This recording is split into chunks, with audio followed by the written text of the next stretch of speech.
Last question. So, World AIDS Days. Uh-huh. December 1st.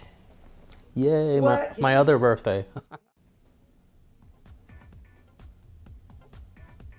I first connected with the house and ball community probably around 1988. I remember going into the Hedrick Martin Institute and I saw all these people voguing. And I was like, what are they doing? What is that? And I was like, oh, they're voguing. The sisters are voguing. I was like, what the hell is voguing? And so I watched and I found it, quite interesting, the dancing and all of that. And, I went uptown Manhattan and visited who will become my gay mother, Avis Pendarvis. And she was sitting in her bedroom sewing clothes for a ball. And she was, wonderful and beautiful. And she embraced me right away. And then I became a member of the House of Pendarvis at the time.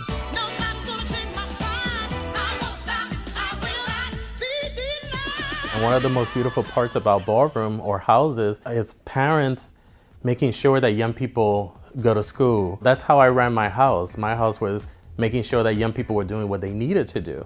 Parents want to make sure that young people are taking care of themselves, either by school or work or doing something that, will keep them out of trouble. A house is a family, and so how I always describe it is it's a team of people. We have strategic ways of how we're gonna, beat another team. And so we go out to a ball where we compete with other teams, left and right. And so we kind of, sell it, bring it, runway, vogue, dance, all of that until everybody gets their prizes and they win. At a ball, you will have a panel of judges.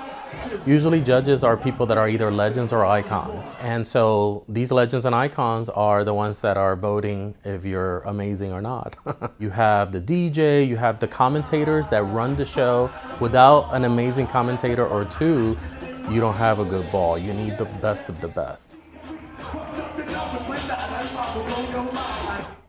The house and ball community has been influential in many ways. I would have to say I've been someone who's maybe looked at the house and ball community from afar, but have always been an admirer. And so now being an assistant commissioner here at the health department in the Bureau of HIV is really an amazing opportunity to really sort of partner directly and be sort of there front and center to see the beautiful creative work of the house and ball community. Bird cages in your head. Who does that? Ballroom. House and ball kind of started because a lot of young people were lost, and so they didn't have family. And so these gay families became houses. That's how we took care of each other. When HIV and AIDS first came into the scene, I think that, a lot of us were lost. We didn't know what to do. I remember that it was a thing where people didn't want to talk about it. And we knew all of our pioneers and icons were dying. For me, it's been important all these years to be, one, a voice, but two, a person that will sit there and listen to young people and try to help them and guide them through things that they don't know how to, handle. And so for 30 years, I've actually been doing this work because of that reason. Nobody did it for me. I contracted HIV at the age of 14. Nobody was there for me and guided me.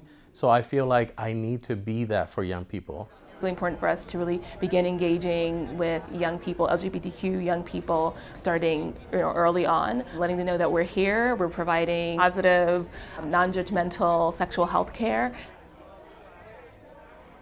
at our sexual health clinics, at our contracted agencies. So we want to make sure that young people know that our services are available to them. Part of what we do is communicating with other organizations and working with other organizations because we can't do the work alone.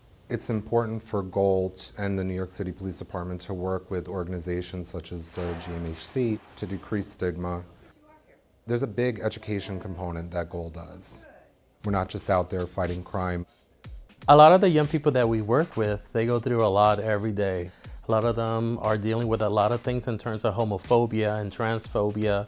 And so part of the work that we do is to try to, piece the puzzle so young people could, grow and develop and become the people that we're intended to be and have a wonderful life. I would like LGBTQ youth to know that NYPD and other law enforcement We're part of your community. We were discriminated against. We face stigma. We are you. We faced similar challenges. Over the years, I've worked with many young people who their story was, you know, I'm lost, I have HIV, I'm homeless, I don't know what to do, I'm hooked on drugs. And so one of the beauties of working in this field at GMAC is, you know, guiding young people. We need to let the world know that HIV/AIDS is still here and there's still a ton of work that needs to be done. HIV/AIDS is still a real thing for a lot of people, and it's very important that people realize that people are still struggling with this disease and it's not gone, and people still need to volunteer and be kind to people. That we serve. That is why we, the NYPD, the Gay Officers Action League, and the Office of Equity and Inclusion join with all of you in this evening of reflection to make sure that our actions are intentional and focused when it comes to eliminating the stigma of AIDS and HIV. We do this for those who are currently in the fight, and we do this for those who've lost the battle. We do this for the long-term survivors and for those who we love and we want to protect from this horrible disease. Let us continue our path out of the darkness, and we will stand by you as a community. Thank you.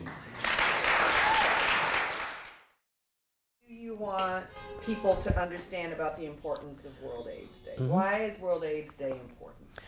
World AIDS Day is important because there's a horn. There's a horn out there. That's why I love World AIDS Day. Okay. Midtown New York.